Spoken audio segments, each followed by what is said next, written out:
what can I say? Fantastic. Hi.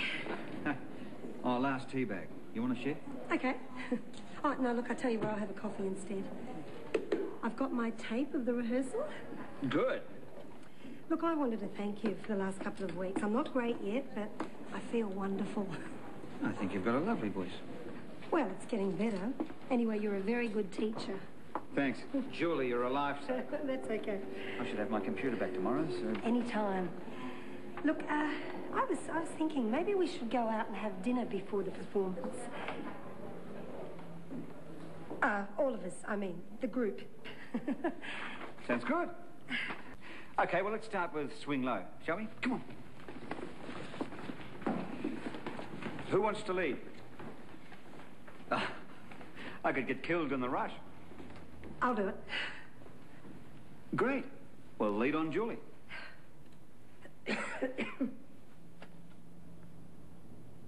Swing low, sweet chariot, coming for to carry me home.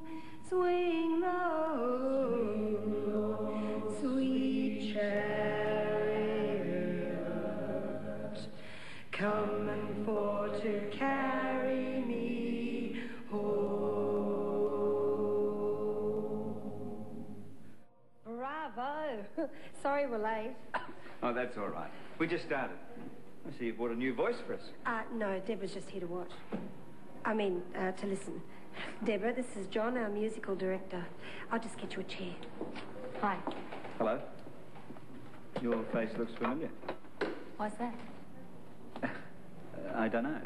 Hey, I remember how I know you. You used to sing with the Sidewinders. That place was really wild. Every Saturday night there'd be a fight in the fountain. The bouncer loved the fountain. The one with no teeth. That's right, he had a head like a spud. And his quest was to make everybody else's look the same. How long have you been interested in music? Ages, since I was a kid. My brother and I used to pretend we were the Beatles. Which one were you? John, of course.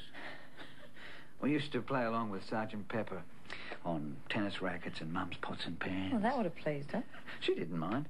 We were great, you see. Last few months I've been getting these headaches. Occasional blurred vision like on the course today. Any other symptoms? My balance is sometimes a little unsteady, and that's before I've had a drink. Well, look, I can't be sure until I've done a proper examination. Well, what's the most likely diagnosis? Well, it could be eyes, viral infection. Could it be a tumour? Could be any number of things. You should have a CAT scan. I owe you one. There's a small, benign meningioma in the temporal lobe. Because of the risk of damage to the surrounding tissue, it could be difficult to operate on. And if it keeps growing? Well, it'll create pressure on the brain and could cause paraplegia. Or worse? I can recommend a good neurosurgeon. I'll make an appointment for you. Later? Hang on, how much later? There's something I've got to do first. Good evening, ladies and gentlemen. Welcome to the Metropolis. Tonight, we present, for your enjoyment, Malcolm Henderson, the Houdini of the mind. Good evening, ladies and gentlemen. Hypnotism has been used since ancient times by the Babylonians, the Greeks. The word hypnosis comes from hypnos, the Greek god of sleep. Tonight, we shall see some of our colleagues and friends do things which are, shall we say, a little out of character. I am putting glue on all these chairs. Very strong, thick, sticky glue.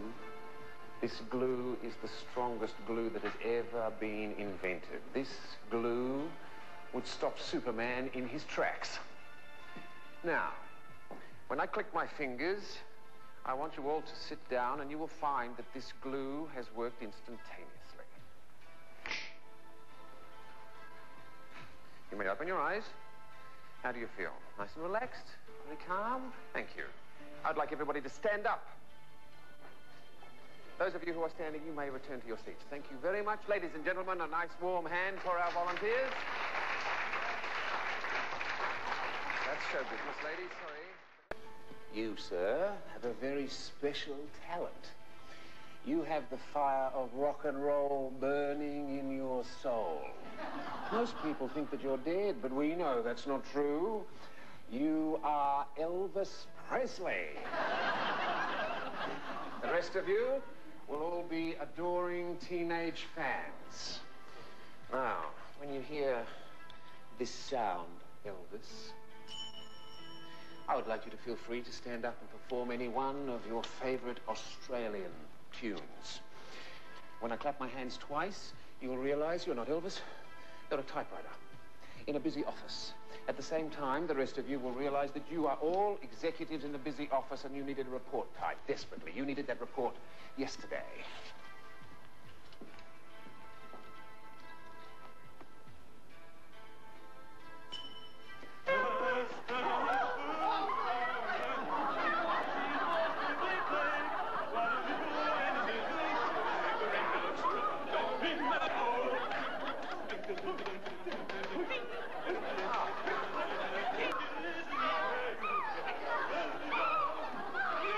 As you have seen, hypnotism is an extraordinary tool. It is just one example of how powerful the human mind can be. In my professional career, I have seen numerous cases of people curing themselves of minor and major illnesses using the power of the mind. Thank you for your support, and good night. Malcolm? You were a natural, Steve. Yes, so I believe. What was that about the power of the mind and curing yourself? I'm going to reduce the size of the tumor, make it go away. What? I can do it. You're prepared to lose the respect of everyone you've ever worked with for this? I don't care what they think. But I hadn't included you as one of them. No, you misjudged me then. I had been hoping for someone to share a toast with. Ah, Malcolm Henderson, you are as ego-driven as anyone I've ever known. I can live with that. How are things on the home front? There are two home fronts these days. Oh, I see. Paul and I haven't been together for quite a while. Sally and I weren't really getting on. We decided it might be better for everyone if I moved out. Sorry to hear that. How's young Sean? He's become withdrawn lately. Pretty unmanageable, really. It's so hard. I've got two growing boys to look after. And I'm supposed to cope with the extra care for him as well. All the therapy. Hours of it. And he hates it. He hates the way he looks. Of course it's bouncing back on him. Sure not bouncing back on you. I'm doing what I can. You're looking after yourself. I'm giving you everything I earn. It's not money I need, Paul. Look, I think you couldn't even keep up with the counselling. I don't want your money. Just need a little help. Look, what about a cup of tea all round? No, thank you. I think I'll go. Well, I don't think Julia will have finished with the mask fitting. I'll wait in reception. Mrs. Ricketson, I'm concerned about the way things turned out yesterday. Oh, Doctor, it was nothing to do with you. Yeah. People, for one reason or another, don't always paint the full picture. If it's Paul you're talking about, he's usually pretty good at keeping himself to himself. Yeah. Do you see any light at the end of the tunnel? I'd like to think so.